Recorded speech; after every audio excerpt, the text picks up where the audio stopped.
Hello and welcome to my YouTube channel. My name is Andrea. This channel is where I share everything that I am learning on Etsy. So I have been an Etsy seller for 7 years. It's my full-time job, and this channel is just a really great avenue for me to share all the things I'm learning and trying and things I have learned for beginners and veterans. That's what we talk about on this channel, all things Etsy. Today I wanted to dive into sort of a piece of advice that took me 4 years to learn in my shop. Just something that I really wish I would have known sooner. And so this video is definitely geared towards, honestly, veterans, if you haven't learned this yet, and new people, just because I really want, this is something that I wish I would have known sooner in my shop. So this video is all centered around one piece of advice that I really wish I knew sooner when I was starting my Etsy business.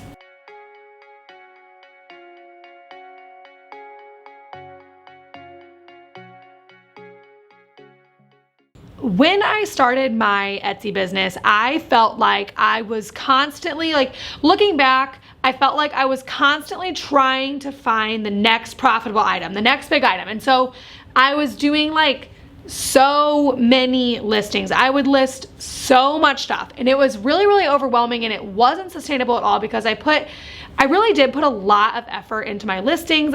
If you have hung out on this channel at all, you know that I really believe that listings, like your listing SEO and your photos and all that kind of stuff, it really does matter. I am not the type of person that would ever be like, you have to do this and that and this and that. And it's really all important when I actually don't think that. Everything that I say on this channel, I really think is important. Actually think it's important, and we actually do it in our shop. And if we aren't doing it in our shop, I actually think we should be doing it in our shop. I'm only sharing the stuff that I actually think is important. No fluff. And so basically what I'm trying to say by that is that if you hang out around here, you know that I share a lot of stuff that goes into all of my listings.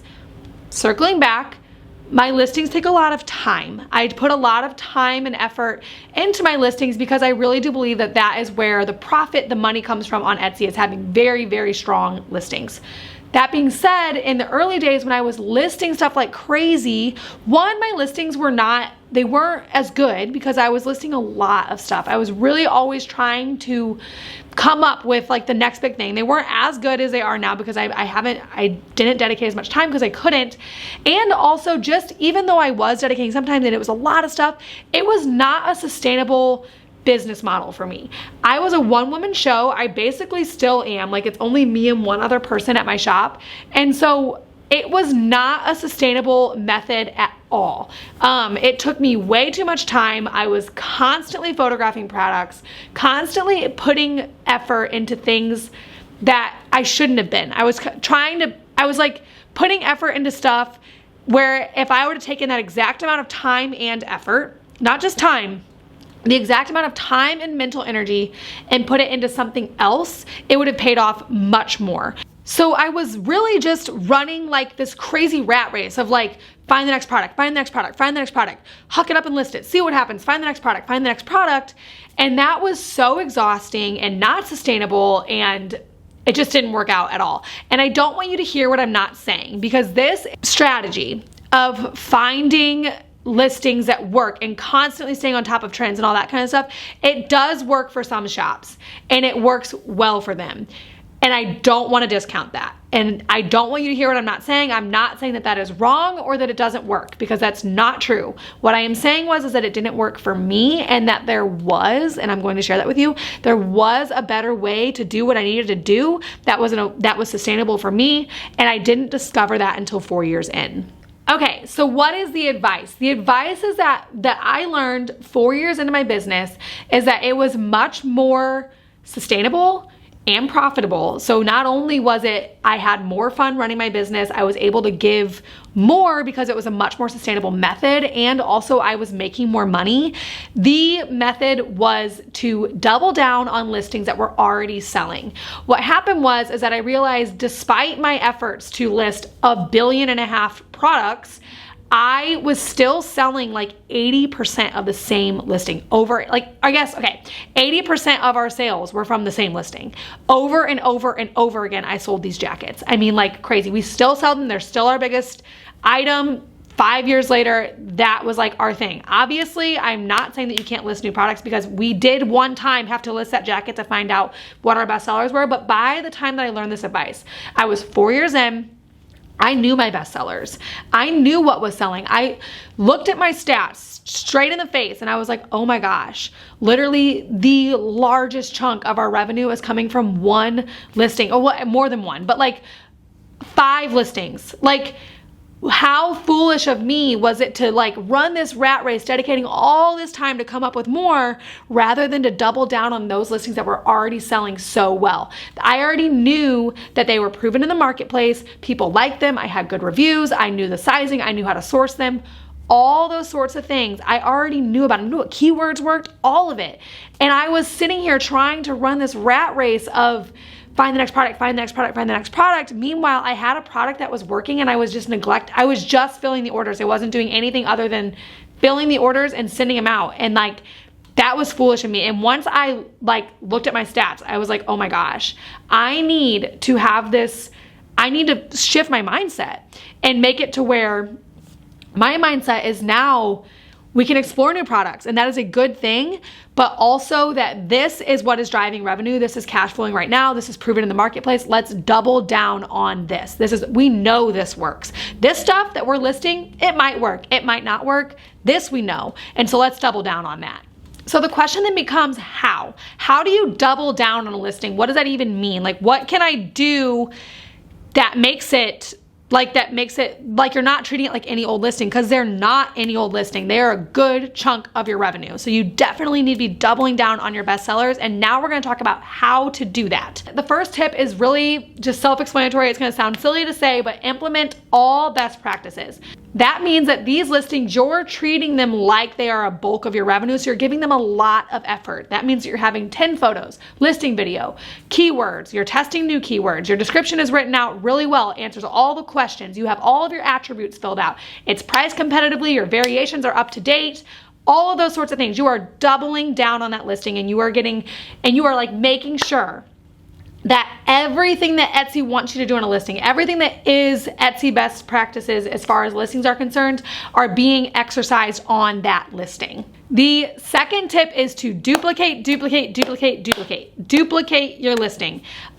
This is basically just copying a listing. If you need a tutorial, all you have to do is go to your listing, click on the little wheel and drop down and hit copy, and then a new copy will open up and you are editing that. It's a copy of your listing, an exact copy. Don't publish it exactly like it is. Change something about it. So the thumbnail, keywords, something like that, and then republish it.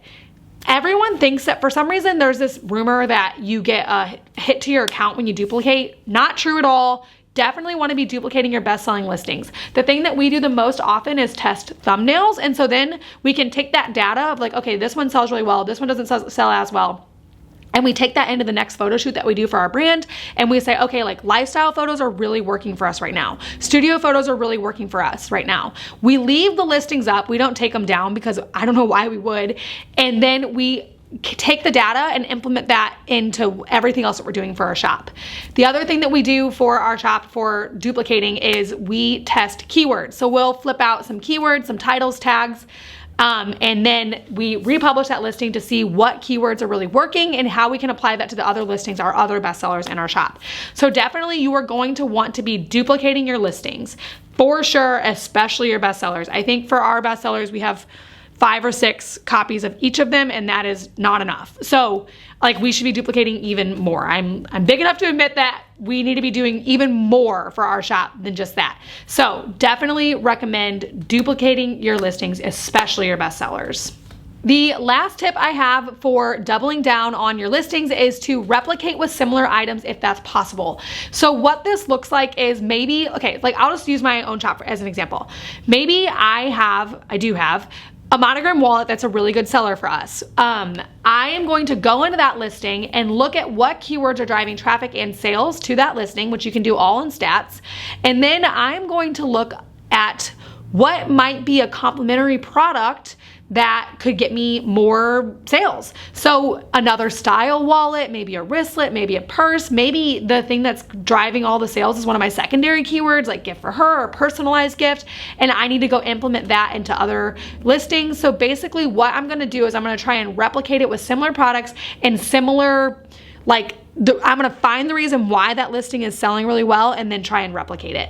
This whole video is predicated on working on what is already working. You can extrapolate this out into all parts of your business. So if you are the type of person that has a ton, or the type of shop owner that is getting a ton of sales from Instagram, double down on Instagram. We do not. We get a lot of sales from Etsy SEO, and that is why we put so much time on it. It is absolutely worth it to double down on what's already working, and probably even, I'm not even gonna say probably, for us it was definitely more profitable to focus on what was already working rather than try and implement a bunch of new strategies. So that is not just applied to products, but also all the new strategies. Focus on what's working. It's kind of like the things like you don't bite the hand that feeds you. You focus on that thing that is bringing your shop income, and that will be profitable for you. And if you're like me, it'll also make your business just so much more fun to run, which I really like because I was getting so burnt out. And so focusing on things that were working, where I saw growth, and just really making it to where I didn't feel like I was running a rat race was so helpful for me. And so I just really want you guys to make as much money as you can with your shops, but also feel very fulfilled while you're running them. And this is a piece of advice that took me so long to learn, but helped so much with both of those things. If you are interested in growing on Etsy, I would love it if you hung out around here. This is what we talk about. We talk about growing on Etsy, mistakes I've made, all of the things, all the tutorials, everything you need. That's what we talk about on this channel, is growing on Etsy. And so I would absolutely love it if you subscribed. You can download a free Etsy shop scorecard. It basically just makes sure that all of your T's are crossed and your I's are dotted in your shop. That'll be in the description below. And yeah, I really hope that you guys decide to hang out and talk about Etsy with me. Thanks for watching, guys.